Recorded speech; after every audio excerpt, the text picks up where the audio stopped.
చేసుకున్నాం. చిన్న ప్రార్థన చేసుకొని స్టార్ట్ చేసుకుందాం. మహోన్నతుడా, మహాగణుడా, ఆశ్చర్యకరుడా, ఆలోచనకర్త, సమాధానకర్తమైన మా తండ్రి, మీకు వందనాలు ప్రభా.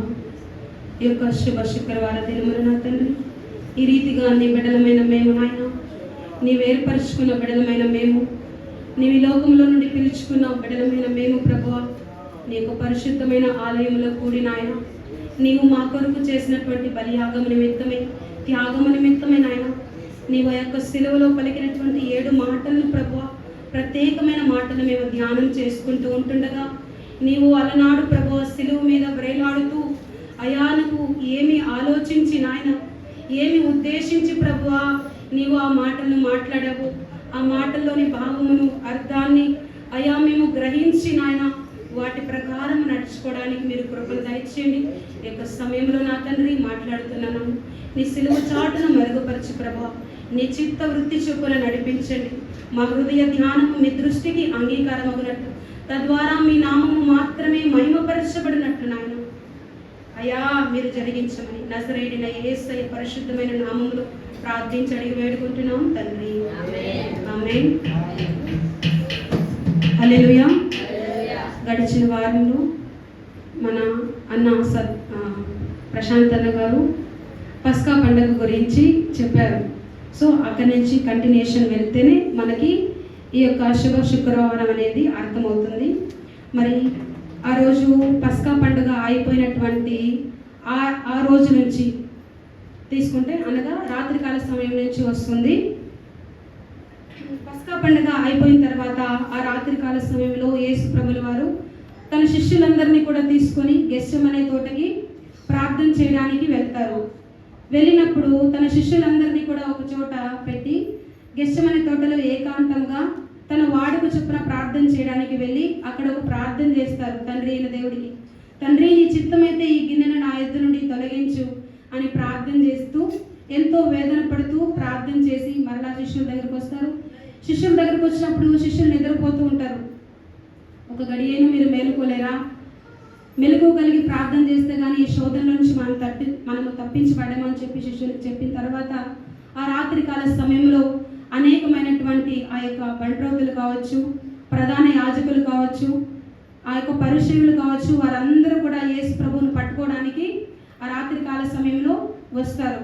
అలా వచ్చినప్పుడు యేసయ్య ఒక మాట అంటాడు, మీరు అనుదినము నన్ను చూస్తూ ఉన్నారు, దేవాలయంలో కలుసుకుంటూ ఉన్నారు, నన్ను చూస్తూనే ఉన్నారు, అయితే నన్ను ఎందుకు పట్టుకోలేదు, నన్ను ఎందుకు తీసుకెళ్ళలేదు అని చెప్పి ఆ యొక్క సమయంలో ఇస్కరియోతు యూదా చెప్తాడు. ఆ యొక్క పరిచయులకు కానీ వాళ్ళందరికీ ప్రధాన యాజకులకి చెప్తారు, డబ్బుకి అమ్ముడు పోయి నేను ఎవరైతే ముద్దు పెట్టుకుంటానో అతడే యేసు, అతన్ని తీసుకొని వెళ్ళండి అని చెప్పినప్పుడు అలా జరుగుతున్నటువంటి సందర్భంలో ఆ యొక్క వారందరూ కూడా గుంపు కూడి యేసు ప్రభుల వారిని తీసుకెళ్ళడం జరుగుతుంది.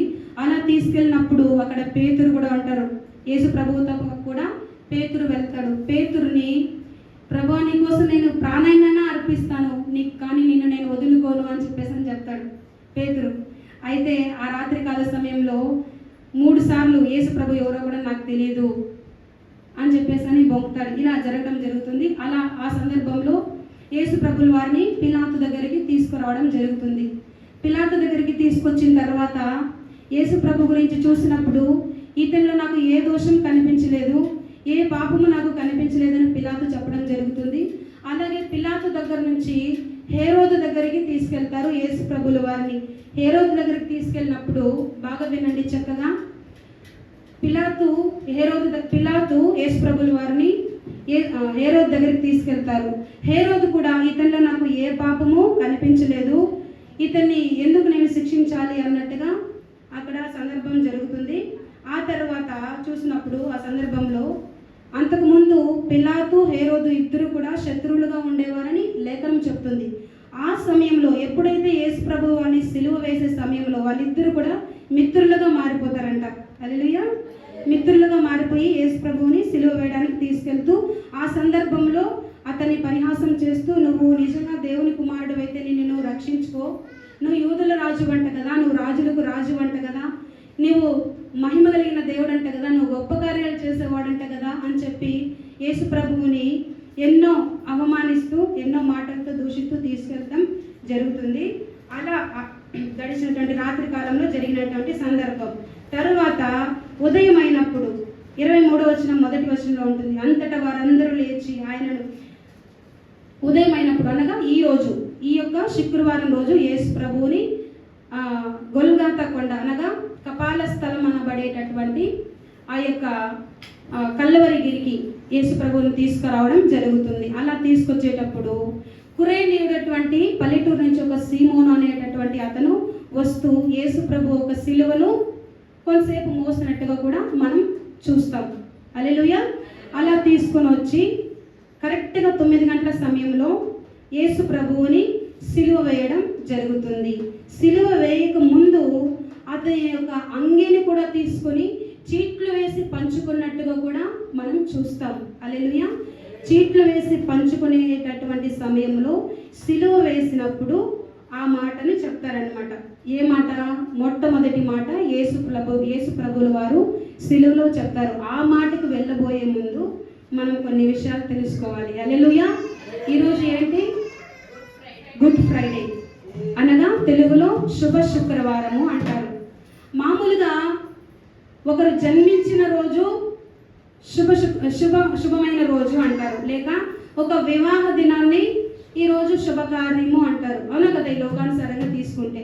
అయితే మన ప్రభువుల వారు మరణించినటువంటి రోజుని శుభ శుక్రవారంగా ప్రకటించడం జరిగింది. ఎందుకు? అనేక మంది ఎందరో మహానుభావులు మరణించారు దేశం కోసం. ఎంతో మంది ప్రాణత్యాగం చేశారు ఈ లోకం, ఈ దేశం కోసం, ఈ ప్రజలందరి కోసం.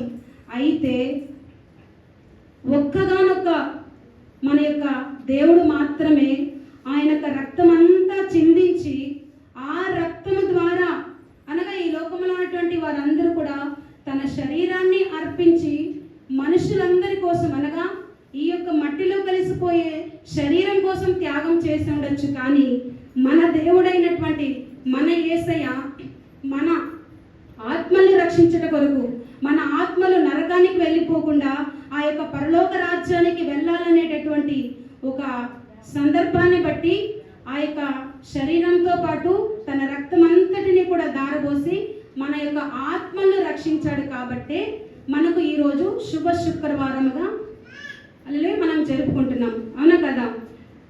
అర్థమైందా? శుభ శుక్రవారం కాబట్టి దీనినే గుడ్ ఫ్రైడే అంటారు. సో ఇప్పుడు చదువుదాం. మొట్టమొదటి మాట ఏమంటున్నాడు? లూకాసు వార్త 23వ అధ్యాయం 34వ వచనంలో చూసినప్పుడు,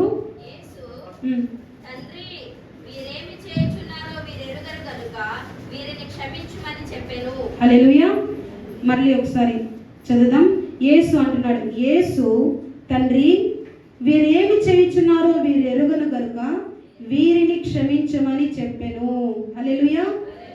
దీంట్లో మనం చూసినప్పుడు వీరు ఎరుగరు, వీరిని ఎవరు వీరు అనే దాన్ని బట్టి మనం చూసుకుందాం. హల్లెలూయా. ఇది వరకు మనం ఎన్నో సంవత్సరాలుగా వింటూ వచ్చాం, ధ్యానిస్తూ వచ్చాం, క్షమించడాన్ని చూస్తూ వచ్చాం. అసలు యేసయ్య ఎవరిని క్షమించమని తండ్రిని వేడుకుంటున్నాడు? ఆ వారు ఎవరు అనే దాన్ని బట్టి మనం చూస్తే యేసయ్య ఏది చెప్పినా ఉద్దేశపూర్వకంగా ప్రవచనాత్మకంగా ఆ ప్రవచనాలు నెరవేర్చుట కొరకై మన యేసు ప్రభువుల వారు మాట్లాడతారు. హల్లెలూయా. ఆయన చేసిందే చెప్తాడు, చెప్పిందే చేస్తాడు. ఆయన మాట తప్పనివాడు, ఆయన అబద్ధమాట చాలని దేవుడు ఆయన. హల్లెలూయా. కాబట్టి తండ్రిని వేడుకుంటున్నాడు, తండ్రి వీరు ఏం చేస్తున్నారో వీరు ఎరుగరు గనుక వీరిని క్షమించండి. ఎవరు ఆ వారు అని చూసినప్పుడు ఇంతవరకు చెప్పుకుంటూ వచ్చాను కదా, లూకాసు వార్త 22వ అధ్యాయం 52వ వచనం నుంచి మనం అంతా కూడా చదివినప్పుడు దాంట్లో ఆ వీరు ఆ వారు అనేది కనిపిస్తుంది. ఎవరు అనగా అనుదినము యేసు ప్రభుల వారు అంటారు అక్కడ, అనుదినము దేవాలయంలో మీరు నన్ను చూస్తూ ఉన్నారు కదా, నన్ను మీరు తీసుకెళ్ళలేదు ఎందుకు అనేవారు. తర్వాత నువ్వు యూదుల రాజువు కదా, నువ్వు రక్షించుకో అని చెప్పిన వారు.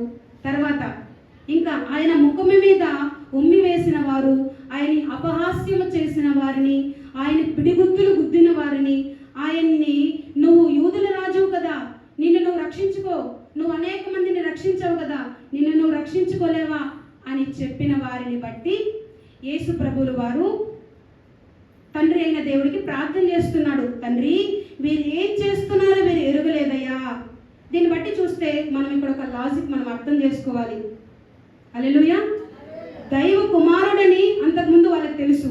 ఇంకొక సందర్భం, ఆ యొక్క పిలాతు హేరోదు ఇద్దరు కలిపి బరబ్బను విడుదల చేయమంటారా, యేసును విడుదల చేయమంటారా అని చెప్పేసి అని అడిగినప్పుడు అక్కడ అందరూ కూడా పెద్ద కేక వేసి, యేసును సిలువ వేయండి, బరబ్బను విడుదల చేయండి, యేసునే సిలువ వేయండి, బరబ్బను విడుదల చేయండి అని పెద్ద కేకలు వేస్తారు. హల్లెలూయా. ఆ వారు కూడా వీరిలో ఉన్నారనమాట. అక్కడ చాలా మంది అరుస్తున్నట్టుగా మనం చూస్తున్నాం. వారందరూ కూడా యేసు ప్రభు యొక్క కార్యాలని చూసిన వారు, వారందరూ కూడా యేసు యొక్క మహిమను చూసిన వారు, వారందరూ కూడా యేసు ప్రభు యొక్క మేలును పొందుకున్నవారు, స్వస్థపరచబడిన వారు, యేసు ప్రభు యొక్క మహాప్రభావమును చూశారు, ఆయన యొక్క కార్యాలను చూశారు. అయినను వారందరూ కూడా యేసుని సిలువ వేయండి, యేసుని సిలువ వేయండి అని చెప్పేసి చెప్పడం జరుగుతుంది. ఆ సందర్భాన్ని బట్టి యేసు ప్రభుల వారు, తండ్రి, వీరు ఏం చేస్తున్నారో వీరు ఎరుగరయ్యా, వీరికి తెలియదు కాబట్టి వీరిని క్షమించు. ఒకవేళ ఆ సందర్భంలో ఈయన నిజమైన దేవుడు, ఈయన దైవ కుమారుడు, ఈయన మన కోసము ఈ లోకానికి వచ్చాడు అనే సందర్భాన్ని ఒకవేళ గ్రహించి ఉంటే, అమ్మో ఇతన్ని కూడా మనం సిలువ వేసేసామంటే, ఇతన్ని మనము దూషించామంటే, ఇతన్ని మనం నిందించామంటే ఆ పాపం మన మీదకి వస్తుంది అనేటటువంటి సత్యాన్ని వాళ్ళు ఒకవేళ గ్రహించి ఉంటే ఆ రోజు యేసు ప్రభులు వారు సిలువ వేసి ఉండేవారు కారు. ఒకవేళ సిలువ వేయబడి ఉండకపోయి ఉంటే ఈ యొక్క జగత్తు మీద ఉన్నటువంటి సమస్త మానవాళి యొక్క పాపములు తుడిచిపెట్టబడేవి కాదు. హల్లెలూయా. ఆ రోజు, ఆ యొక్క సమయంలో, ఆ గడియలో, ఆ రోజు జరగవలసినటువంటి ప్రవచన నెరవేర్పు దేవాతి దేవుని యొక్క జీవితంలో జరగాల్సి ఉంది. అది దేవుని చిత్తమై ఉన్నది, అది దేవుని సంకల్పమై ఉన్నది, అది దేవుని యొక్క ఉద్దేశమై ఉన్నది. అది దేవుడికి మాత్రమే తెలుసు. యెషయా గ్రంథం 52వ అధ్యాయం 12వ వచనంలో ఉంటుంది. చదువుదామా ఒకసారి. యెషయా గ్రంథము 12వ అధ్యాయం, యెషయా గ్రంథం 52వ అధ్యాయం 12వ వచనంలో రాయబడి ఉంటుంది. చదువుదామా. కావున గొప్పవారితో నేను అతనికి పాలు పంచి పెట్టెదను, గనులతో కలిసి అతడు కొల్ల సొమ్ము భాగించుకొనుడు. ఏలయనగా మరణము నొందునట్లు అతడు తన ప్రాణమును దారపోసెను. అతిక్రమం చేయవారిలో ఎంచబడిన వాడాయను. అనేకుల పాపములు భరించుచు తిరుగుబాటు చేసిన వారిని గురించి విజ్ఞాపనము చేసెను. హల్లెలూయా. చూసారా, అన్నీ తెలుసు. యేసయ్య ఎవరో తెలుసు, మనుష్య కుమారుడు ఈ లోకానికి వచ్చినట్టుగా తెలుసు. ఇంకొక సందర్భం హేరోదు జీవితంలో చూసినప్పుడు, హేరోదు దగ్గరికి యేసు ప్రభువుని తీసుకొచ్చినప్పుడు హేరోదు ఒకటి అనుకుంటాడు, యేసు ప్రభు నేను ఒక్కసారి చూడాలి, ఆయన కార్యాలు నేను చూడాలి, ఆయన ఎవరో తెలుసుకోవాలని కూడా అనుకుంటాడంట. అలా అనుకున్న అతను మీరు ఏం చేస్తారో చేసుకోండి అని చెప్పేసి ఆ యొక్క జన సమూహానికి, ఆ యొక్క ప్రధాన యాజకులకు అప్పగించేసినట్టుగా కూడా మనం చూస్తున్నాం. ఆ సందర్భాన్ని బట్టి వారి యొక్క మనోనేత్రాలు మోయబడ్డాయి. హల్లెలూయా. అక్కడ దేవుని యొక్క నెరవేర్పు జరగాలి, అక్కడ దేవుని యొక్క సంకల్పము జరగాలి, దేవుని ఉద్దేశం సఫలపరచబడాలి. కాబట్టి ఆ సందర్భాన్ని బట్టి వారందరి యొక్క మనోనేత్రాలు మోయబడబడ్డాయి. కాబట్టి ఆ సందర్భాన్ని బట్టి యేసు ఆ రక్తం ద్వారా ప్రతి మానవుడు, ప్రతి మానవుని యొక్క పాపములు కడుగబడితేనే కానీ ఈ యొక్క మనుషుల యొక్క పాపములు తుడిచిపెట్టబడవు అనడానికి ఒక మాట చదువుదామా. హెబ్రీయులకు రాసిన పత్రిక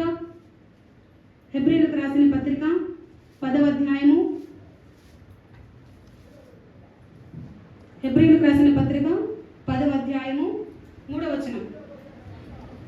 తొందరగా చదవాలి. అయితే ఆ బలులను అర్పించుట చేత ఏవేట పాపములు జ్ఞాపకమునకు వచ్చుచున్నవి.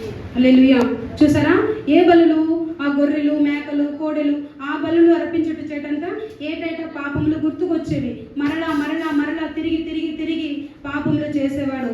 అందుకనే దాంట్లోనే చదువుతామా. ఇంకొక మాట ఉంటుంది, గొర్రెల యొక్కయు మేకల యొక్కయు 10వ అధ్యాయం 4వ వచనంలో ఆ ప్రకారం గొర్రెల యొక్కయు మేకల యొక్కయు ఎడ్ల యొక్కయు రక్తం ద్వారా పాపములు తీసివేయుట అసాధ్యము. హల్లెలూయా. వాటి యొక్క రక్తము తీసివేయుట అసాధ్యం. వాటిలో వాటిలో జీవము లేదు. వాటిలో ప్రాణం ఉండొచ్చు, వాటిలో ఆత్మ లేదు. మన ఆత్మలు రక్షించబడాలంటే ఆత్మ కలిగినటువంటి ఒక దైవ కుమారుడు ఈ యొక్క లోకానికి మానవుని రూపంలో ఈ లోకానికి రావాలి. అతడు పరిశుద్ధుడై ఉండాలి, అతడు పవిత్రుడై ఉండాలి, ఏ పాపము లేకుండా అతడు ఉండాలి, నిష్కలంకుడుగా అతడు ఉండాలి, పాపులలో చేరక ప్రత్యేకముగా అతడు ప్రధాన యాజకుడిగా ఈ లోకంలో జీవించాలి. ఆ యొక్క పరిశుద్ధుడైన రక్తము చిందిస్తేనే తప్ప మానవ యొక్క పాపములు తీసివేయబడుట అసాధ్యము అని చెప్పేసి చెప్తూ, ఒకవేళ ఇదే రీతిగా తీసుకుంటే పాత నిబంధన ప్రకారమే తీసుకుంటే యేసు ప్రభు కూడా అప్పుడు సంవత్సరానికి ఒకసారి అలా పాపం చేసినప్పుడు అంతా అర్పించేది. అదే విధంగా తీసుకుంటే యేసు ప్రభు ఎన్నోసార్లు అనేక పర్యాయములు సిలువ వేయబడేది, అనేక పర్యాయములు శ్రమ పడవలసి వచ్చును అని కూడా అదే హెబ్రీయులకు రాసిన పత్రిక 9వ అధ్యాయం 26వ వచనం నుంచి 30వ వచనం వరకు ఉంటుంది. అందుకనే ఒక్కసారే ఆయన పరిశుద్ధుడైన దేవుడు ఒక్కసారే ఈ లోకానికి కన్యక గర్భంలో జన్మించాలి. ఆయన పవిత్రుడిగా ఉండాలి, పరిశుద్ధుడిగా ఉండాలి, లోక పాపములన్నీ కూడా ఆయన భరించాలి. సమస్త మానవాల యొక్క పాపములు ఆయన భరించి ఒక్కసారే తన్ను తానుగా అర్పించుకొని ఒక్కసారే మనందరి కొరకు బలి ఆయను, బలిగాను అర్పణముగాను తను తాను అప్పగించుకొనిను అని హెబ్రీయులకు రాసిన పత్రిక 9వ అధ్యాయం 26 నుంచి 30వ వచనంలో ఈ యొక్క మాటలు రాయబడి ఉంటాయి. హల్లెలూయా. తన్ను తానే అప్పగించుకున్నాడండి. యేసు ప్రభువు ఆత్మహత్య చేసుకోలేదు, యేసు ప్రభువు ఎవరు మర్డర్ చేయలేదు. యేసు ప్రభువు తన్ను తానుగా తండ్రి ఇష్ట ప్రకారం, తండ్రి చిత్త ప్రకారం, తండ్రి యొక్క ఉద్దేశము ప్రకారం తన్ను తానే మనందరి పాపముల నిమిత్తం, మన అందరి యొక్క శాపముల నిమిత్తం, మన అందరి రోగముల నిమిత్తం తన్ను తానే తన ఇష్టపూర్వకంగా బలిగాను అర్పణముగాను అర్పించుకునేను అనే మాట రాయబడి ఉంటుంది. ఎవరండి అర్పిస్తారు? హల్లెలూయా. ఎవరండి తన యొక్క శరీరాన్ని నలగొట్టుకోవడానికి ఇష్టపడతారు? హల్లెలూయా. ఆ తలకు ముళ్ళు కిరీటం పెట్టబడి ఆ యొక్క శరీరం అంతా ఒక కైని దున్నబడినట్టుగా మనం చూస్తూ ఉంటాం. హల్లెలూయా. ఎన్నో అవమానాలు, ఎన్నో నిందలు, గేలి పరిహాసాలు చేస్తూ అతన్ని తీసుకొస్తూ ఉంటూ కూడా నోరు తెరవలేదంట ఆయన. అది కూడా ప్రవచనం యొక్క నెరవేర్పు నిమిత్తమే మనం చూస్తున్నాం. హల్లెలూయా. మరి యేసు ప్రభువు వీరందరినీ క్షమించాడు. వీరందరినీ కూడా ఎవరు వారని చూసినప్పుడు మనం చూసాం, వారందరినీ కూడా క్షమిస్తూ వచ్చాడు. మరి దీంట్లో మనం ఏం నేర్చుకోవాలి? క్షమించడం నేర్చుకోవాలి. అలా క్షమించాలంటే యేసు ప్రభువులాగా ఆయన యొక్క లక్షణాలు మనం కలిగి ఉండాలి. హల్లెలూయా.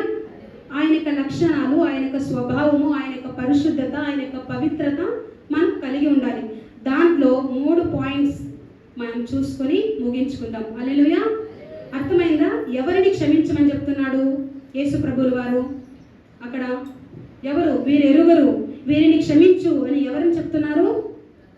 ప్రధాన యాజకులని, ఆయన హింసించిన వారిని, ఆయన దూషించిన వారిని, ఆయన సిలువ వేయండి అని చెప్పేసి అరిచిన వారిని, ఆయన గేలి పరిహాసం చేసిన వారిని, నువ్వు యూదుల రాజు కదా, నువ్వు రక్షించుకోలేవా, నువ్వు దిగిరా అని చెప్పిన వారిని, వీరందరిని బట్టి తండ్రి వీరేం చేస్తున్నారో వీరు తెలియకే చేస్తున్నారయ్యా. ఒకవేళ తెలుసుంటే వీరు అలా చేసుండరయ్యా.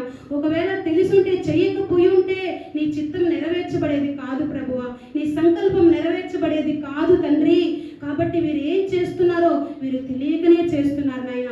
కాబట్టి వీరిని క్షమించు, వీరిని శిక్షించొద్దు, వీరిపైన ఏ పాపము మోపబడకూడదు, ఏ యొక్క పాప భారం వీరిపైన మోపబడకూడదు. కాబట్టి వీరిని క్షమించండి అని చెప్పేసి చెప్తున్నారు. హల్లెలూయా.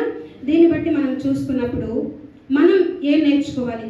తండ్రి అయిన దేవుడు అనగా మన ప్రభువుల వారు ఏం చెప్పినా దాంట్లో మనకు ఒక గుణపాఠాన్ని నేర్పిస్తాడు, దాంట్లో ఒక సత్యాన్ని మనకు నేర్పిస్తాడు, ఆ మార్గాన్ని మనకు నేర్పిస్తాడు. ఆ మార్గంలో మనం నడవాలి అనేటటువంటి మాదిరిని మనకు నేర్పించనై ఉన్నాడు. హల్లెలూయా.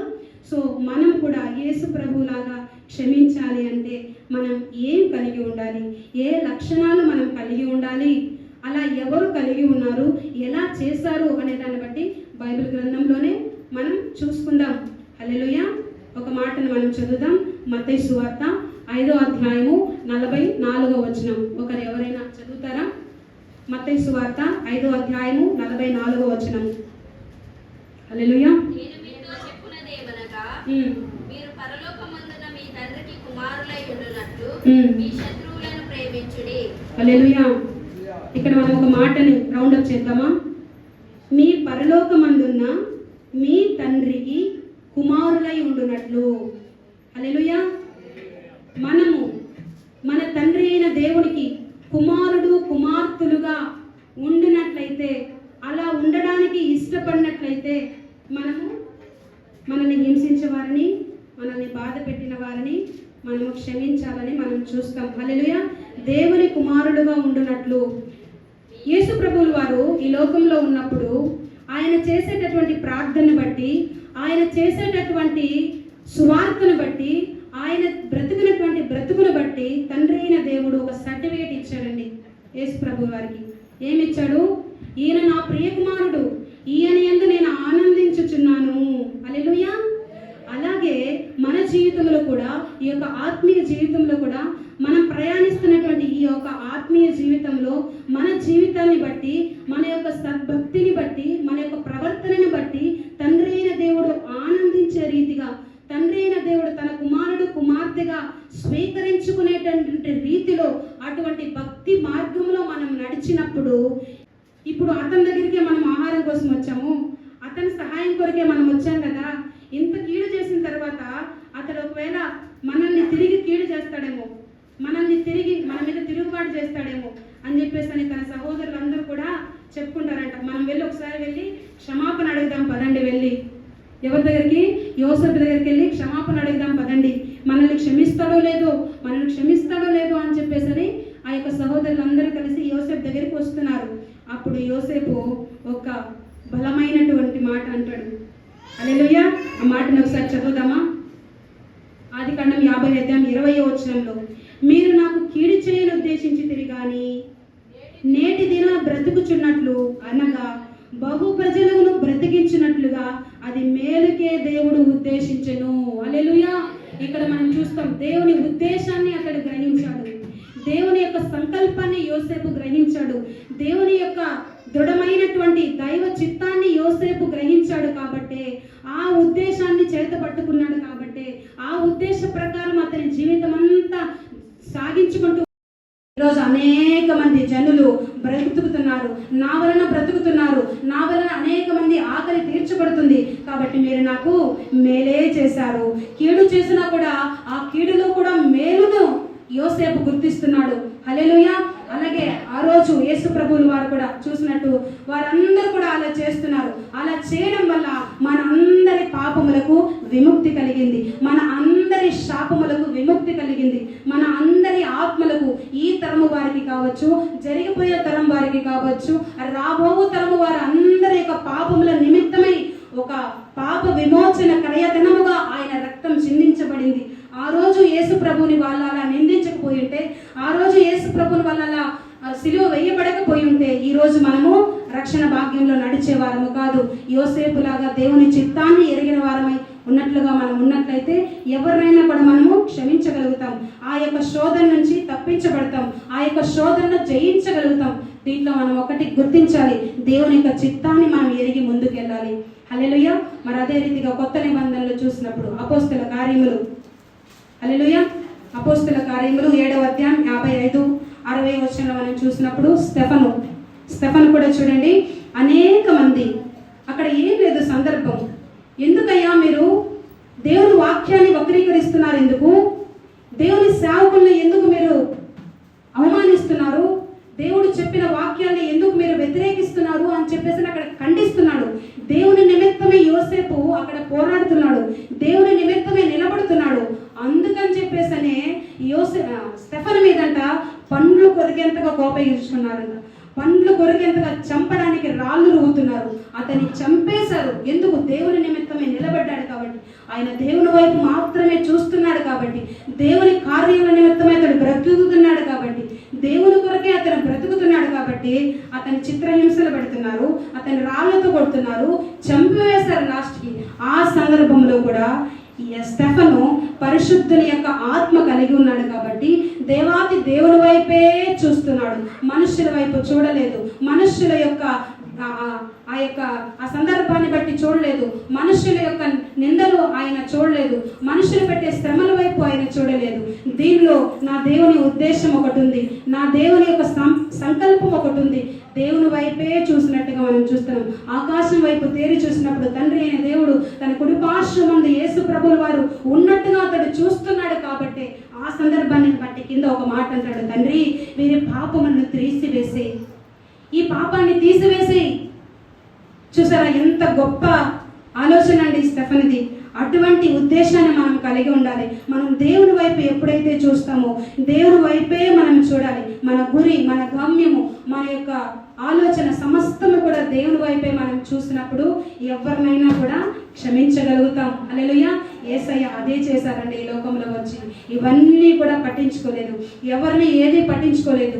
దేవుని యొక్క చిత్తాన్ని ఆయన ఎరిగాడు, దేవుని యొక్క సంకల్పాన్ని ఆయన ఎరిగాడు, దేవుని యొక్క ఉద్దేశాన్ని ఆయన ఎరిగాడు, తండ్రి యొక్క ఆశలు, తండ్రి యొక్క ఇష్టాన్ని ఆయన గుర్తించాడు. కాబట్టి వీరందరూ కూడా ఎన్ని చేసినా వారందరూ నిమిత్తమై ప్రార్థన చేస్తున్నాడు. తండ్రి వీరు ఏం చేస్తున్నారో వీరు ఎరుగరయ్యా, కాబట్టి వీరిని క్షమించు అని యేసు ప్రభుల వారు చెప్పిన రీతిగా ఈ లోకంలో ఉన్నటువంటి సామాన్యులైనటువంటి మనుషులు కూడా యోసేపు కావచ్చు, స్టెఫన్ కావచ్చు, తర్వాత అతని కుమారులుగా ఉన్నటువంటి యేసు ప్రభువే కావచ్చు, ఇలాంటి లక్షణాలు మనం ఎప్పుడైతే కలిగి ఉంటామో ఒకటొకటిగా చూస్తున్నాం. దేవుని కుమారులుగా ఎప్పుడైతే మనం పిలువబడతామో అప్పుడు ఇతరులను మనం క్షమించగలుగుతాం. తర్వాత దేవుని ఉద్దేశాన్ని ఎప్పుడైతే మనం గుర్తిస్తామో మనం అందరినీ కూడా క్షమించగలుగుతాం. దేవుని వైపే మనం ఎప్పుడైతే చూస్తామో మనం ఎటువంటి వారినైనా క్షమించగలుగుతాం. ఆ క్షమాపణలో కూడా మనం కీడు పొందుకొని కూడా మనము వారిని క్షమించే వారంగా ఉండాలంట. ఒక్క మాటే చెప్పి నేను ముగించేస్తాను. ఒక్క మాటే ఉంటుంది. ఆ మాట ఏంటంటే, మీరు కీడు చేసి మేలు చేసి కీడు అనుభవించుట కంటే కీడు చేసి మేలు అనుభవించుట మేలు అనే ఒక మాట ఉంటుంది. ఈ సందర్భాన్ని అంతటిని బట్టి యేసు ప్రభుకి అందరూ కూడా కీడు చేస్తున్నారు, అయినా కూడా ఆయన మనకు మేలు చేశాడు. హల్లెలూయా. సో అలాగే మనమందరూ కూడా ఈ లోకంలో మనకు ఎంతో మంది ఎన్నో చేయొచ్చు, ఎన్నో అనొచ్చు, అయితే దాంట్లో కూడా ఒక మేలును మనము కనుగొని ఒక మేలు మనకు ఉంది, ఆ మేలు మనకు దేవుడు ఇయ్యబోతున్నాడు, ఆ మేలే నిత్య రాజ్యము, ఆ మేలే మనకు పరలోక రాజ్యం ఉందనేటటువంటి సత్యాన్ని మనం ఎప్పుడైతే గుర్తిరిగి ముందుకెళ్తామో మనం అందరినీ కూడా క్షమించగలుగుతాము. ఆ క్షమాపణ బుద్ధి అనేది మనలో ఏర్పడుతుంది. అందుని బట్టి ఈ యొక్క మాటలను దేవాతి దేవుడు దీవించి ఆశీర్వదించును గాక.